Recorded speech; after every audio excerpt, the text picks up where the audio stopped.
Assalamualaikum warahmatullahi wabarakatuh.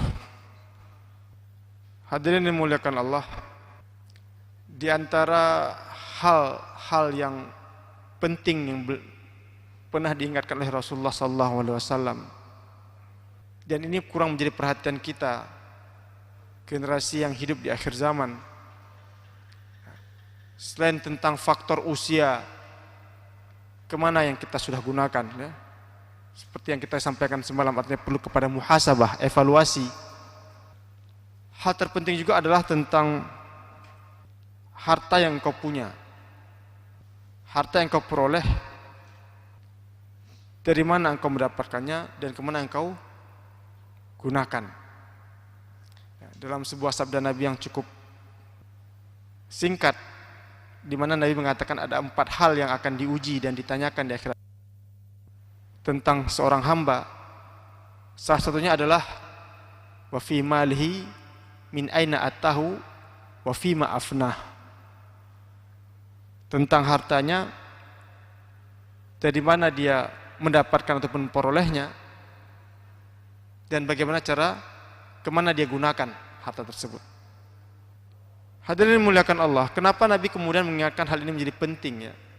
Terlebih bagi kita yang hidup di akhir zaman ini, karena ujian ataupun tantangan itu sedemikian berat, godaan-godaan itu semakin berat, sehingga banyak hal-hal itu tercampur dan kita kurang perhatikannya dan kita tidak mempedulikannya. Makanya Nabi di kesempatan lain pernah mengingatkan, sayati zamanun ala ummati la yubalil mar'u ma akhadha minhu aminal halal amil haram.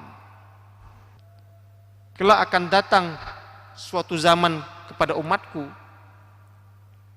ketika seseorang itu tidak mempedulikan lagi, la yubali, ya, tidak memperhatikan lagi tentang apa yang telah dia dapatkan ataupun dia peroleh, apakah dari jalur yang halal ataukah jalur yang haram. Seakan semua itu menjadi sesuatu yang sah semuanya, dia tidak pedulikan lagi. Padahal Nabi sudah mengingatkan kita hal itu jauh-jauh hari, ya. Penting sekali tentang harta yang kita dapatkan, dari mana kita peroleh dan kemana kita habiskan kemudian. Nah, hadirin muliakan Allah, pada kesempatan ini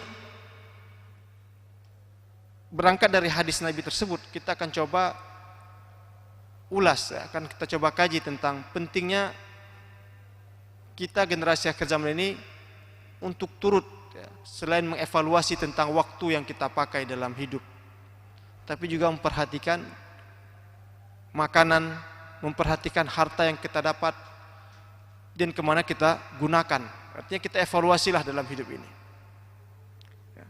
Karena banyak sekali yang mengganggu ataupun mengacaukan kehidupan kita di sini adalah ketika kita kurang memperhatikan atau kurang pedulikan hal-hal tersebut.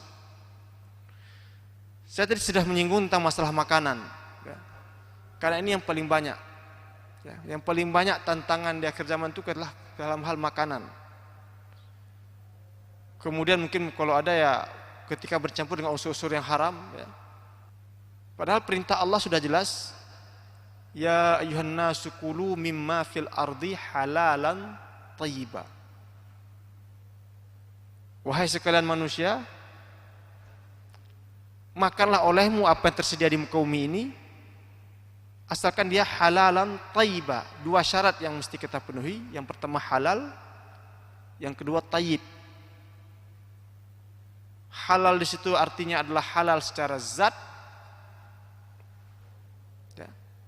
dan juga sebagian mufassir mengatakan halal secara perolehan, artinya bukan dari hasil menipu, ya, menjamret, ya, mencopet dan sebagainya. Artinya hasil karena kita bekerja kah atau apalah sebagainya, artinya hasil dari jalur halal diperoleh hal tersebut.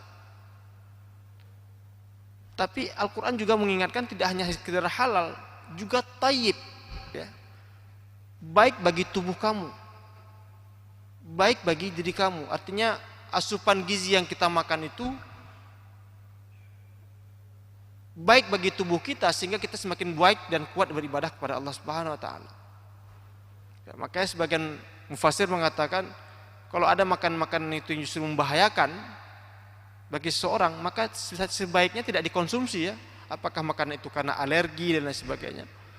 Karena memang seperti sabda Nabi, la darar wa la dirar. Ya, tidak boleh memudaratkan bagi diri sendiri, tidak boleh membahayakan bagi diri sendiri, apalagi membahayakan bagi orang lain. Jadi pesan-pesan umum ini yang harusnya melandasi hidup kita sehingga kita tidak sembarangan dalam mengkonsumsi sesuatu, memakan sesuatu, dan kita betul-betul memperhatikan apa yang kita makan itu mengandung unsur yang halal lagi thayyib. Ya. Kenapa hadirin yang dimuliakan Allah? Karena di akhir zaman ini ketika kita perhatikan hal tersebut, banyak kemudian makan-makanan yang bercampur ya, dengan unsur-unsur yang haram misalkan. Ya kalau kita makan makanan yang sifatnya seperti sayur-sayuran mungkin tidak langsung tidak ada hal seperti itu. Tapi kalau makanan kemasan ini yang paling banyak. Ya. Bercampur misalkan hal-hal seperti itu, ada unsur-unsurnya dan kita tidak memperhatikan hal itu. Asal makanan kita langsung makan. Padahal kalau kita lihat misalkan biografi ulama-ulama dahulu, ya.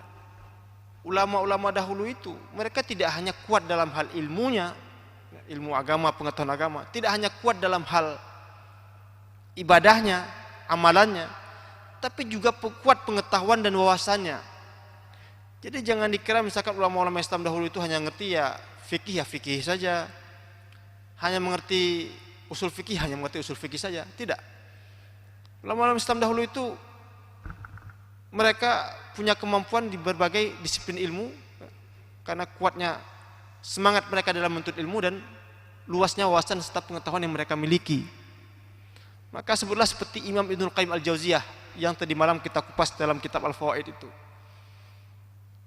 Imam Ibnul Qayyim ulama abad ke-7, beliau tidak hanya mengarang misalkan dalam masalah syariah ya, I'lamul Muwaqqi'in an Rabbil Alamin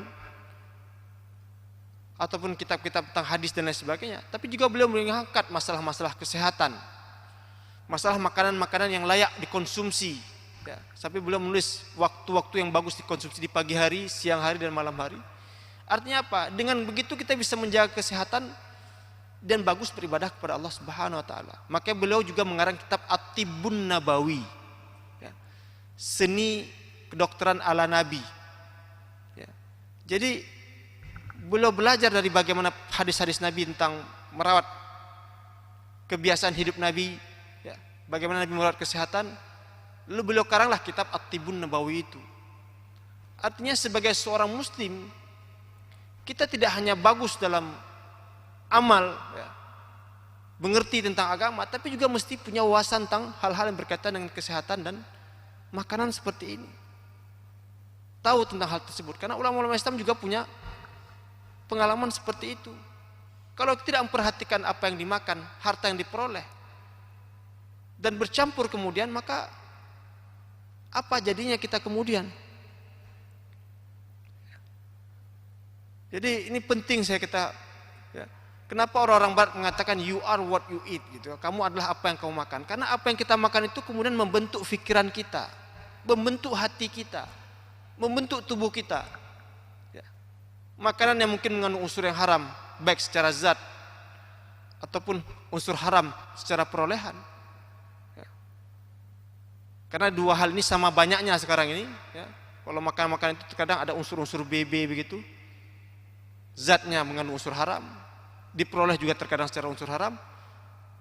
Kemudian kita makan dan konsumsi, jadilah dia tumbuh menjadi darah daging kita. Padahal Nabi sudah mengingatkan, kullu ma nabata minal haram fannaru aula bih. Setiap bagian tubuh ataupun daging kita yang tumbuh dari harta yang haram, maka api neraka lebih layak kepadanya. Artinya kalau kita tidak perhatikan ini, maka kita dapat ancaman dan kecaman dari Allah Subhanahu wa taala. Ya. Makanya pula kenapa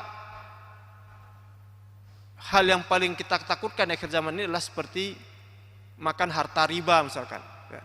Karena dalam kesempatan yang lain Nabi sudah katakan, yang halal sudah jelas, yang haram juga sudah jelas. Yang antara halal dan haram ini disebut dengan perkara-perkara syubhat. Ya. Itu yang terkadang menyilaukan mata kita. Perkara yang abu-abu. Ya. Al-halalu bayyin wal haram bayyin wa bainahuma umurun mustabihat. Yang halal sebenarnya sudah jelas, yang haram juga sudah jelas. Yang banyak tidak jelas itu apa? Wilayah abu-abu, wilayah syubhat. Ya, tapi Nabi mengatakan orang terlalu banyak bermain-main dengan syubhat. Ya, Nabi umpamakan seperti seorang penggembala bermain di lereng lembah. Sepintar-pintarnya dia, khawatirnya suatu waktu jatuh terpeleset juga ke dalam lembah tersebut. Ya, artinya ketika bercampur yang halal dengan haram itu dan dia tidak ada hati-hati, karena terlalu banyak bermain wilayah syubhat abu-abu tadi, terjerumuslah dia kepada hal-hal yang diharamkan oleh Allah Subhanahu wa taala. Nauzubillah. Nah, jadi ini menjadi peringatan bagi kita semua ya, tentang pentingnya kita memperhatikan hal seperti ini. Apa yang kita konsumsi, harta yang kita dapatkan harus benar-benar halal secara zat ya. Tidak mengandung unsur-unsur yang haram, karena itu akan nanti membentuk darah daging kita, membentuk pikiran kita ya. Dan juga halal dan thayyib secara perolehan. Artinya cara kita peroleh itu apakah dengan kita mencari nafkah, bekerja secara benar, baik ya. Tidak dengan cara menipu dan lain sebagainya ya. Makanya kenapa contoh yang paling jelas Allah berikan tentang orang yang suka makan riba itu dalam surah Al-Baqarah. Allah katakan apa? Ya, orang yang suka makan riba itu seperti orang yang kerasukan syaitan. Kalladzi yatakhabbathu syaitanu minal mas, dalam surah Al-Baqarah itu. Jadi orang suka makan riba itu karena diperoleh dari harta yang tidak jelas, harta yang haram. Maka dia kalau ngomong itu nanti seperti orang yang kerasukan syaitan ya. Makanya kalau terlalu banyak makan riba, tidak ada dari perkataan yang bisa kita pegang ya. Sekali dia berbicara seperti ini, sekali berbicara. Karena kenapa? Terlalu banyak unsur yang haram sudah ada dalam tubuhnya, karena diperoleh secara riba tadi itu. Nauzubillah, maka kita ini perlu memperhatikan hal tersebut. Ya. Kenapa? Jangan nanti ketika dihisab di hari akhir, ya, selain karena faktor usia kita kemana kita gunakan, tapi yang mengganjal kita kemudian adalah harta itu. Ya. Ketika ditanyakan min aina atahu wa fima afnah, ya, kemana, dari mana kita dapatkan dan kemana kita habiskan. Jadi sekali lagi, menjadi renungan kita bersama untuk kita perhatikan ya, kebaikan, kehalalan, ketayyiban, unsur-unsur harta dan makanan yang kita makan bagi diri kita dan bagi konsumsi keluarga kita ya, dan juga kehalalan dan ketayyiban secara perolehan akan harta yang kita dapatkan tersebut ya, mudah-mudahan bermanfaat bagi saya jamaah sekalian. Nastaghfirullahaladzim, subhanakallah bihamdika, asyhadu an la ilaha illa anta astaghfiruka wa atubu ilaik. Assalamualaikum warahmatullahi wabarakatuh.